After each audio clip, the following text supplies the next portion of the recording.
If you've ever used a lathe, you know this moment. That split second when you turn on the machine and realize you forgot something. You left the chuck key in. It doesn't just fall out. It gets launched across the room at full speed. And if you're standing in the wrong place, you won't have time to react.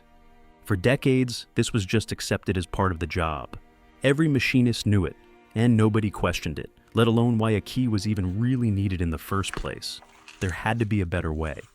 And that's why in the 50s, the Cushman Chuck Company decided to fix it, because they understood that in machining, speed, precision, and safety have always been in direct conflict with each other. But what if you could work faster without compromising on accuracy? And what if it was safer too? That's the promise that Cushman made to their customers inside this 1951 catalog. Cushman understood that just as a machinist is only as accurate as their tools, a lathe is only as accurate as its chuck, and that without great speed and efficiency, a machine shop cannot be profitable, and that while speed was important, they could never be made to sacrifice quality. And so, Cushman made it their mission to perfect this. In the 90 years before this catalog was printed, they had already made a name for themselves as one of the premier chuck manufacturers, most notably for their self-centering three-jaw scroll chucks.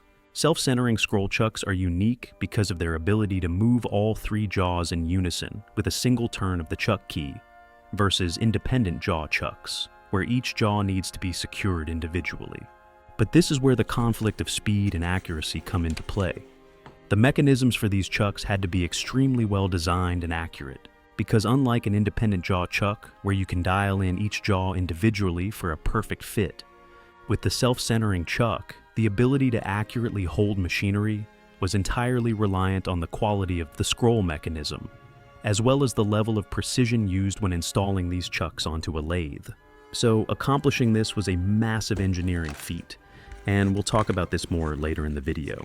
But Cushman wanted to take this one step further, because for operators working long hours in a machine shop every day, wrestling a chuck key all day on heavy repetitive work was highly time-consuming and physically draining.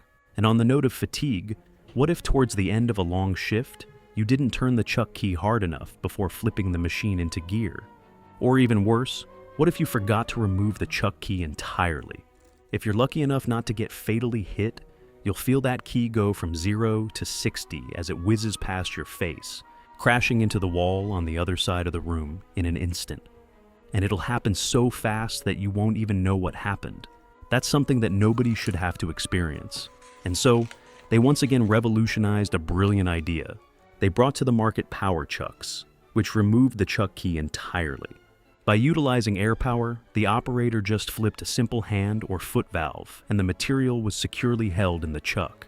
Power chucking gave you essentially instantaneous operation, slashing setup times. By the time this catalog was printed in 1951, the industry was changing fast. We had new, incredibly tough steel alloys, and with the growing popularity of carbide tools, lathes were now able to run at extremely high speeds. And this made the ability of a chuck to hold material both accurately and securely more crucial than ever. If a jaw slipped, the tool broke, parts went flying, and chaos ensued. And this was the magic of power chucking. It provided constant predetermined jaw pressure that physically followed up the grip, totally eliminating the tendency to slip. But containing that kind of power required absolute precision.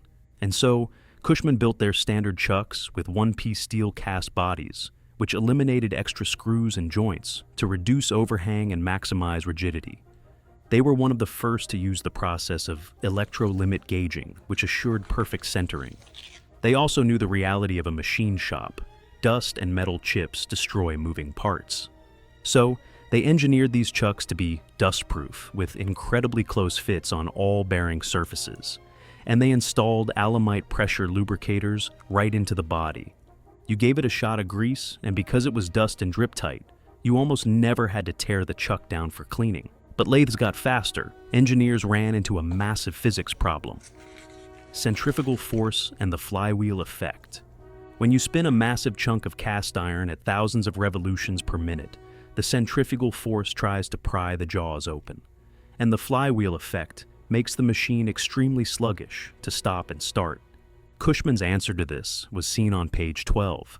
the high-speed forged aluminum body, wedge-operated chuck. By using specially developed tough aluminum alloys, they cut the weight of the chuck by 50%. But they knew that aluminum couldn't securely and accurately grip steel, so all the faces, the jaws, the mountings, and the moving parts were still made of precision-machined, hardened alloy steels. To make this work, they had to invent a power source that could keep up. On page 16, we saw the Series 6 202 aluminum body rotating air cylinders. This cylinder mounted to the back of the lathe spindle and spun with the chuck. Cushman statically balanced these aluminum cylinders to operate completely vibration-free at speeds up to 7,000 revolutions per minute. To keep the air from leaking out at these high speeds, they designed a positive pressure-balanced air seal using a graphitar disc. It was an absolute triumph of mid-century engineering. Cushman didn't just build one chuck, they built an entire arsenal tailored to specific manufacturing trades. Let's walk through the heavy hitters. On page 20, we saw the Accralock chucks. This was for the high-precision machinist. It featured a patented angular serrated jaw that allowed the operator to make incredibly fine, individual jaw adjustments within 1/1000th of an inch. You could dial your work in perfectly and lock it down with absolute rigidity. If you didn't need that microscopic individual adjustment and just wanted brute force, you flipped to page 27 for the manufacturing-type chucks. These were designed for the production line, heavy repetitive operations on large workpieces where you just needed a simple, economical, iron-fisted grip. And here on page 33 they offered the screw-adjustable chucks. These allowed you to adjust the jaws easily, but locked them down with adjusting screws so there was zero danger of unwanted movement under heavy loads.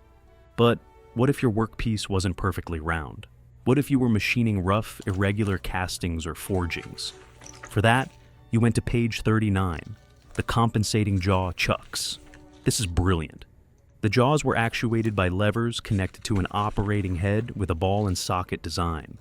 This allowed the jaws to physically float and conform to off-center or irregular shapes, applying perfectly equal pressure so the casting wouldn't distort under the grip. And for the truly weird, oddly shaped pieces, later on page 47, we'll see the two-jaw gib-type chucks. These were offered with a wide variety of unique jaw styles, making them well-suited for supporting just about any irregular shape you needed to hold your specific workpiece. And finally, on page 51, for feeding bar stock on a repetitive line, they offered call-it chucks that delivered a positive, parallel grip every single time. To tie this whole mechanical symphony together, Cushman designed a brilliant control system. If you flip back to the diagram that we saw on pages 6 and 7, you'll see how the chuck mounts to the spindle nose. A drawbar passes straight through the center hole of the lathe's gear head and connects to that rotating air cylinder mounted at the rear. To operate it, the machinist used the accessories that we'll see on page 59, a simple 4-way hand control valve, or a foot control valve if he needed both hands free to load heavy stock. Regulate the air pressure, step on the pedal, the cylinder pulls the drawbar, and the jaws lock with thousands of pounds of pressure. But Cushman didn't stop at just selling you their chucks. They understood the reality of the machine shop floor. As we get towards the back of the catalog, starting around page 62, you'll find the parts list for obsolete chucks. This section is a masterclass in customer support. Even thought they were focused on innovating and selling you the most modern version of their tools, they still understood the importance of providing support for the older model chucks that their customers were still actively using. They provided incredibly detailed cross-sectional diagrams and exploded views for every single chuck they had manufactured. Every component, from the master jaws to the dust plates, the lock screws, and even the tiny Alamite pressure fittings, was numbered, named, and priced right there on the page. This wasn't just a parts catalog, it was a lifeline. Cushman knew that in a high-production machine shop, a broken lathe chuck wasn't just an inconvenience, it was a disaster. If a chuck went down, that machine stopped making chips, and when a machine stops making chips, it stops making money. Every single hour and minute that a lathe sat idle was lost revenue and blown production schedules. By providing these comprehensive parts lists and diagrams, Cushman ensured that a machinist could instantly identify the exact part they needed. know exactly how much it cost, and get it ordered without wasting a second. This level of detail speaks volumes about the philosophy of the Cushman Chuck Company. They weren't just in the business of pushing products out the door. They were in the business of keeping American industry running. They understood that their reputation wasn't just built on how well their chucks gripped steel on day one, but on how quickly they could get a customer back up and running on day 1,000.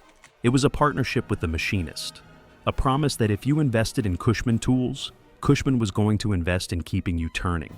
Looking back at this 1951 catalog, it's hard not to be incredibly impressed by the sheer depth of engineering and the genuine care companies used to have for their customers.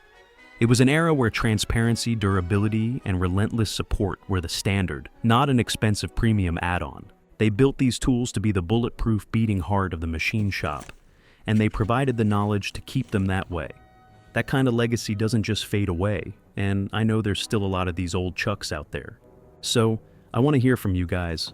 Do you have any vintage Cushman chucks still spinning in your shops today? Are they still holding those tight tolerances, or have they been replaced with modern versions? Let me know in the comments. Thanks for watching. If you enjoyed this video, please consider subscribing for more vintage tool history posted every week. And let me know if there's another vintage tool catalog that you'd like to see featured next.